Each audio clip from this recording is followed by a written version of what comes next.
संस्कृत अध्येताओं, आज हम उत्तर मेघदूतम के 14वें श्लोक की व्याख्या प्रस्तुत करेंगे।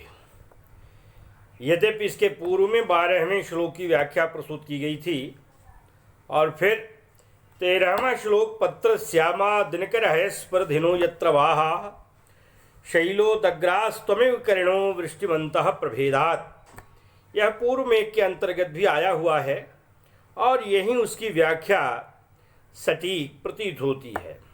अतएव हम 13 से आगे बढ़ते हुए 14वें पर दृष्टिपात करते हैं।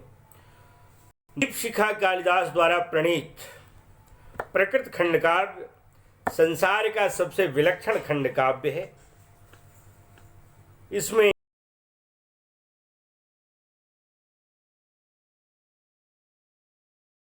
नायिका है,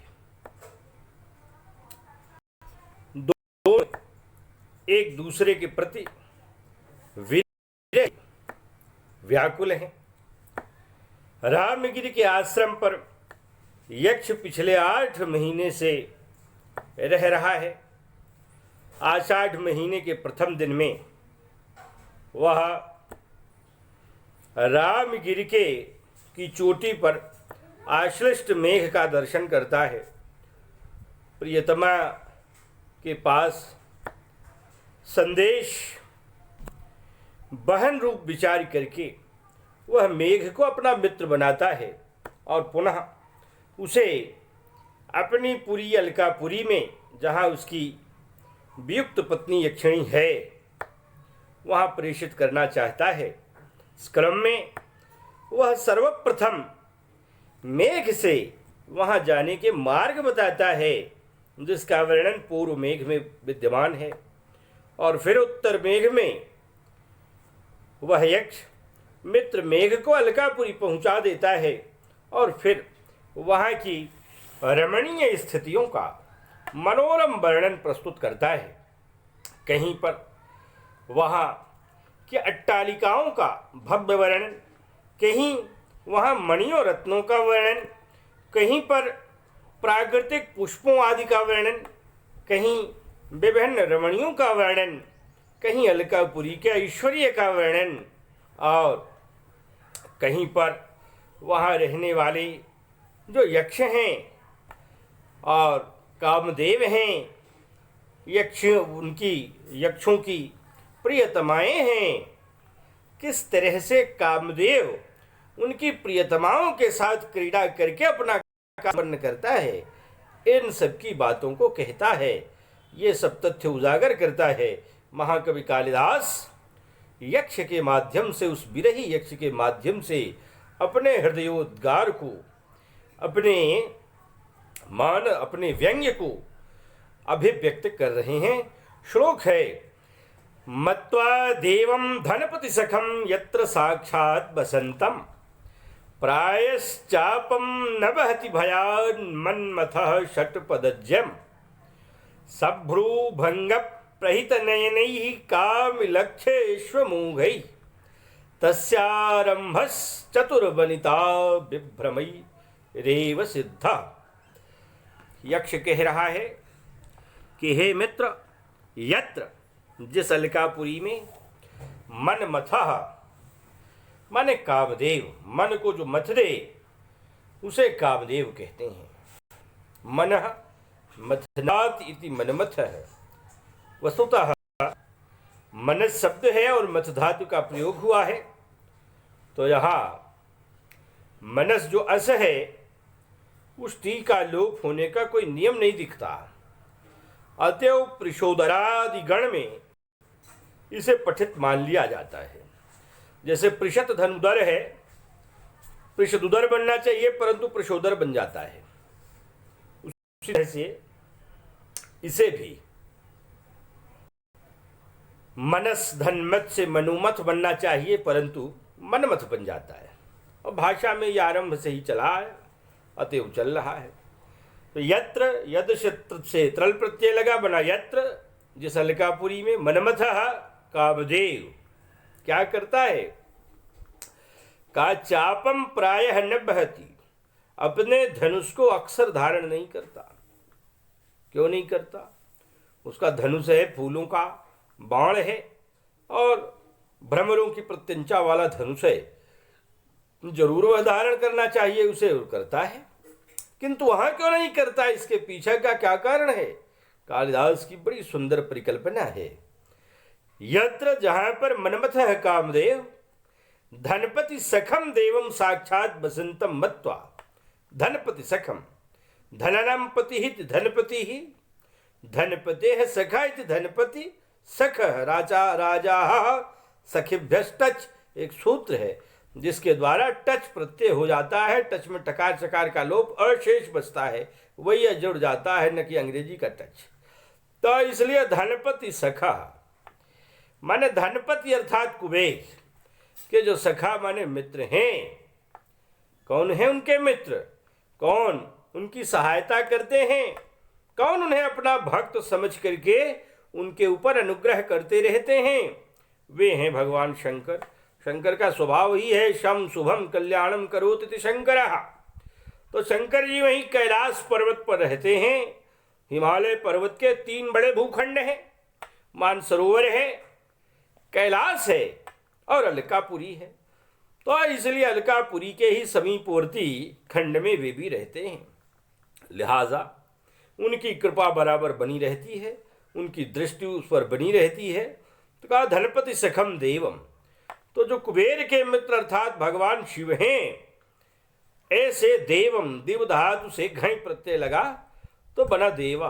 तम देवम द्वितीया एक वचन में, देवम माने देव को साक्षात बसंतम मत्वा, साक्षात रहता हुआ मान करके, साक्षात का अक्षेण सहति साक्षा और साक्षम अतति इति साक्षात। साक्ष में अत धातु है, क्विप प्रत्यय है, 6 प्रत्यय सर्वापहारी लोप विधाई है, उनमें क्विप भी है, तो कुछ शेष नहीं बचता। तो साक्षात बसंतम मत्वा, बस धातु और शत प्रत्यय से योगी करते। बसन इति शब्द है संस्कृत भाषायां पुल्लिंगे निष्पद्यते, बसत इति प्रातिपदिकः। बसत और रूप तीनों लिंगों में चलता है। पुल्लिंग में चलता है बसन बसंतो बसंता, द्वितीया एक वचन में है बसंतम। तो साक्षात बसंतम मत्वा, साक्षात रहता हुआ मान करके, समझ करके, भयात भय बस, षटपदज्यम चापम प्रायः न बहति। षटपदज्यम, षटपदानि येषां ते, षटपदाः 6 पैर हैं जिनके पास। किनके पास 6 पैर हैं? भ्रमराः तैव, उन्हें भ्रमर कहते हैं। तो इसलिए षट पद अर्थात जो भ्रमर हैं, उन भ्रमरों रूपी ज्या, ज्या माने डोरी का, भ्रमरों रूपी डोरी वाला जो धनुष है, ऐसे चाप मन धनुष को प्रायः न बहती, अक्सर धारण नहीं करता है। क्यों? क्योंकि एक बार भोग चुका है, जिसमें इंद्र ने भेज दिया था और अपनी पत्नी रति और मित्र बसंत को लेकर के पहुंचा था। अटल समाधि लगाए हुए थे। सती की मृत्यु के बाद अटल समाधि लगाए हुए थे और उमा से उनका परिणय हो, इस इच्छा से कामदेव को भेजा था इंद्र ने, और वह वहां गया था। मित्र बसंत और पत्नी रति को लेकर वहां पहुंचा था, और जैसे ही पलक झपी नंदी की, तब तक फट से घुस गया अंदर, और जब गया तो वहां सामने खड़ा हो गया अपने धनुष पर फूलों का बाण चढ़ा करके। तो इसलिए तो जब शंकर ने जैसे ही देखा, तीसरा नेत्र खोल दिया, क्योंकि उनके मन में उत्तेजना आई। उन्हें लगा कि ऐसा कभी हुआ नहीं, मैं तो महायोगी, और फिर ऐसा कैसे हो गया। तो इसलिए क्रोध से उन्होंने तृतीय नेत्र खोल दिया। होते तो सबके पास हैं 3 नेत्र, पर खुला शंकर जी का ही था। तो इसलिए उन्होंने जैसे ही खोला, वैसे ही धू धू करके कामदेव जल गया। तो अब चूंकि वहां जल गया और फिर बाद में उनके परिणय के बाद से शरीर मिले, तो अब वह बिल्कुल भयाक्रांत रहता है। इसलिए भयात भय बस, क्योंकि उसे बराबर उसकी स्मृति है। तो इसलिए उसकी स्मृति रूप व्यंग्य यहाँ दिखाई पड़ता है। अतएव भयात भय बस, डर बस, षटपदज्यम, क्योंकि यहीं बगल में शंकर हैं।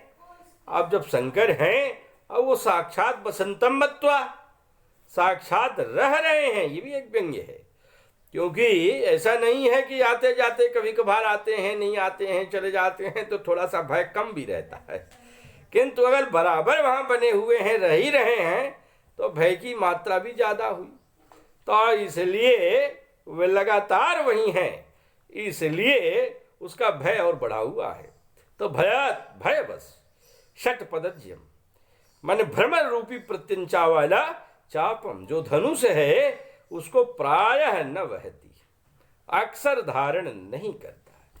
जब नहीं धारण करता तो बेचारा करेगा क्या, क्योंकि यही तो उसके कार्य हैं, एक्शंस हैं। तो फिर कैसे उस कार्य को चलाता है?